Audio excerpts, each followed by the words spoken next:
स्वागत है आपका हमारे YouTube channel my super journey पर।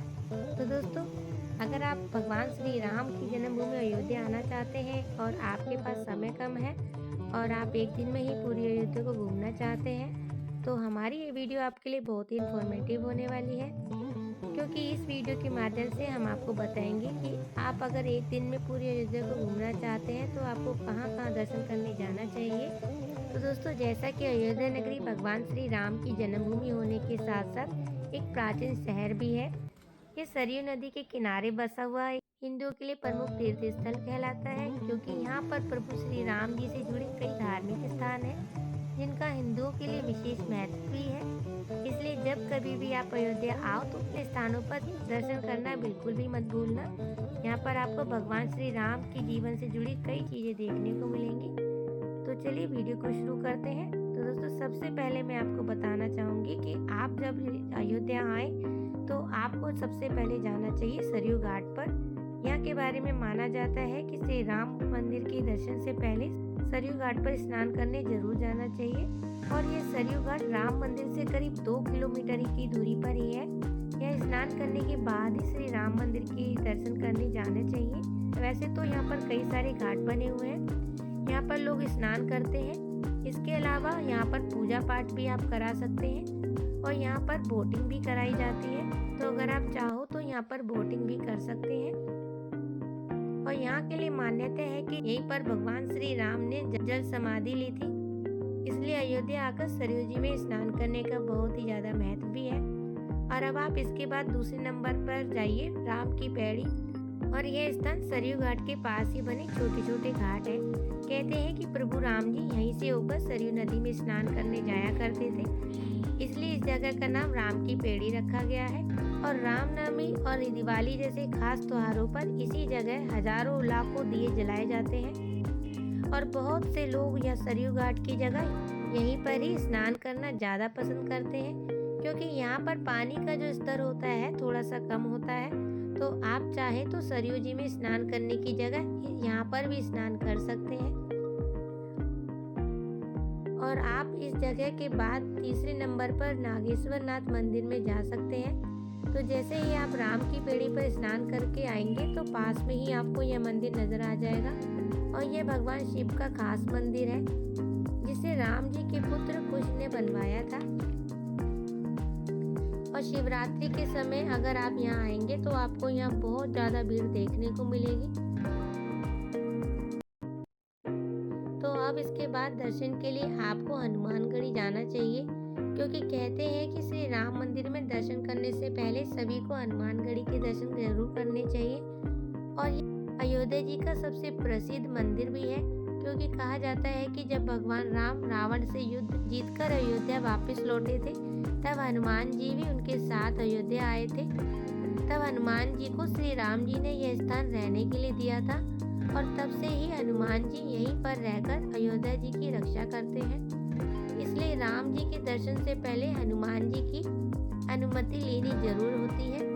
और यह मंदिर श्री राम मंदिर से सिर्फ आधा किलोमीटर ही दूर ही है। तो राम मंदिर में दर्शन करने से पहले एक बार यहाँ पर भी दर्शन जरूर करने जाएं। इसके बाद अगले स्थान पर आप जाइए श्री राम जन्मभूमि के खास मंदिर में। तो दोस्तों, जैसा कि सभी को पता ही है कि भगवान राम का यहाँ जन्म हुआ था, इसलिए इस जगह पर बना यह मंदिर सभी हिंदुओं के लिए सबसे पवित्र स्थान है। और यह अयोध्या का सबसे प्रमुख मंदिर भी है। और यहाँ भगवान राम के बाल रूप के बहुत ही प्यारे से दर्शन होते हैं। तो अब आप उनके दर्शन करने के बाद फिर चले जाइए श्री राम द्वार मंदिर। कहा जाता है कि यह भगवान राम के महल का ही मुख्य द्वार हुआ करता था। और इस मंदिर को आप हनुमानगढ़ी के पास ही देख सकते हैं। कहा जाता है कि हनुमान जी राम द्वार के पास हनुमानगढ़ी में बैठकर ही पूरी अयोध्या की रक्षा करते हैं। इसके बाद अगले नंबर पर आता है दशरथ महल। यह महल राम जन्मभूमि से सिर्फ आधा किलोमीटर दूरी पर ही है। तो ये बहुत ही सुंदर कलरफुल डिजाइन से बना हुआ मंदिर है। कहते हैं कि पहले समय में भगवान राम के पिता राजा दशरथ जी का यहीं पर महल हुआ करता था। और इस मंदिर में श्री राम जी का एक सुंदर सा मंदिर भी है।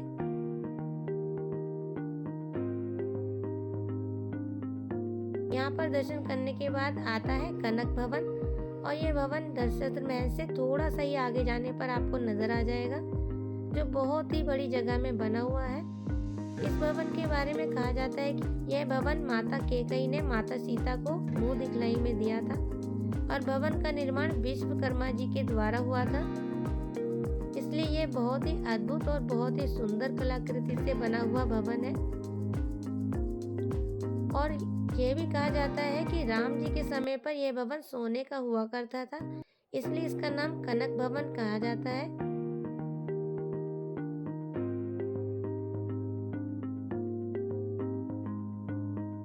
और इसके बाद आप वहीं से ही रिक्शा के माध्यम से चले जाइए श्री वाल्मीकि भवन, और यह भवन अयोध्या रेलवे स्टेशन से 3 किलोमीटर की दूरी पर स्थित है। और कहते हैं लव कुश अपने गुरु वाल्मीकि जी के साथ यहीं पर अयोध्या वासियों को रामायण सुनाने आया करते थे। और इस मंदिर में आपको सभी दीवारों पर रामायण लिखी हुई दिखेगी, जो कि इस मंदिर की एक बहुत ही बड़ी खासियत भी है। और इस मंदिर में ही आपको एक छावनी भी बनी हुई दिखेगी। यहाँ पर आपको हनुमान जी की बहुत बड़ी प्रतिमा के दर्शन भी हो जाएंगे।